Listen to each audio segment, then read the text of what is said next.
আসসালামু আলাইকুম। আসসালামু আলাইকুম। দেখেছেন আজকে আমি কি নিয়ে এসেছি? ভাবছেন তো এই তেলাকুচুর পাতা দিয়ে আমি কি করব? হ্যাঁ, এটা তেলাকুচুর পাতা। আর এই তেলাকুচুর পাতাগুলো আমি আজকে ছোটো মাছ দিয়ে চচ্চড়ি করব। আর তার জন্য আমি এগুলোকে খুব ভালোভাবে বেছে নেব। দেখেন আমি এগুলোকে ডাঁটা সহ, সুন্দর পাতা সহ আমি এগুলো কিন্তু বেছে নিয়েছি। পাতাগুলো কেটে নিয়েছি আর ডাঁটাগুলো ছোটো করে কেটে নিয়েছি। শাকের ডাঁটা যেভাবে বাছতে হয় এটা সেভাবেই আমি বেছে নিয়েছি। এক মুঠ মতো আমি এখানে শাক নিয়েছি আর এটাকে আমি ধুয়ে পানি ঝরিয়ে নেব।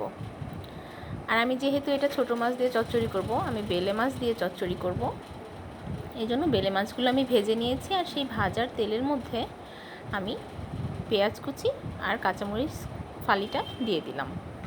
দিয়ে আমি হালকা করে একটু ভেজে নিব। আমি একটু তেল দিয়ে দিলাম এর মধ্যে, যেহেতু ভাজা তেলটা ছাড়া আমি আর অন্য কোনো তেল দিইনি, এই জন্য দিয়ে দিলাম। আমি এখানে আধা চা চামচ রসুন বাটা, আধা চা চামচ আদা বাটা দিয়েছি। দিয়ে হালকা একটু নেড়ে নিচ্ছি। এর মধ্যে দিয়ে দিব আমি স্বাদ মতো লবণ, আধা চা চামচ হলুদের গুঁড়া, আধা চা চামচ ধনিয়ার গুঁড়া আর সামান্য জিরার গুঁড়া। আমি এর মধ্যে পানি দিয়ে দিলাম, দিয়ে হালকা করে একটু কষিয়ে নেব। আর হ্যাঁ, আমার ক্যামেরাটা কিন্তু একটু উল্টে গিয়েছে, কষ্ট করেই আপনারা দেখেন ভিডিওটা, আমার কিছু করার নাই, আসলে একটু ভুল হয়ে গিয়েছে।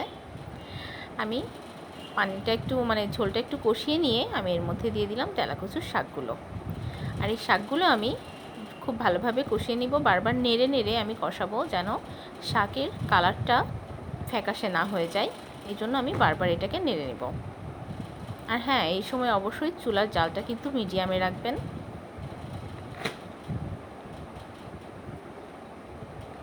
বুঝতেই পারছেন শাকটা কিন্তু সেদ্ধ হয়ে গিয়েছে আর শাকের কালারটা কিন্তু চেঞ্জ হয়ে যায়নি।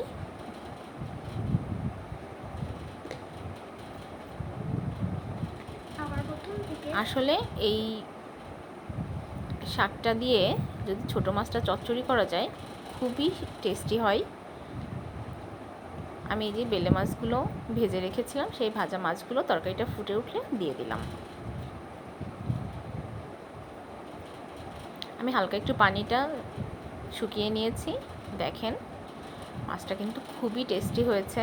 আর এভাবে অবশ্যই রান্না করে খাবেন। তেলাকুচুর শাকে কিন্তু কখনোই কোনো তিতো লাগে না, খেতে অসম্ভব মজা হয়।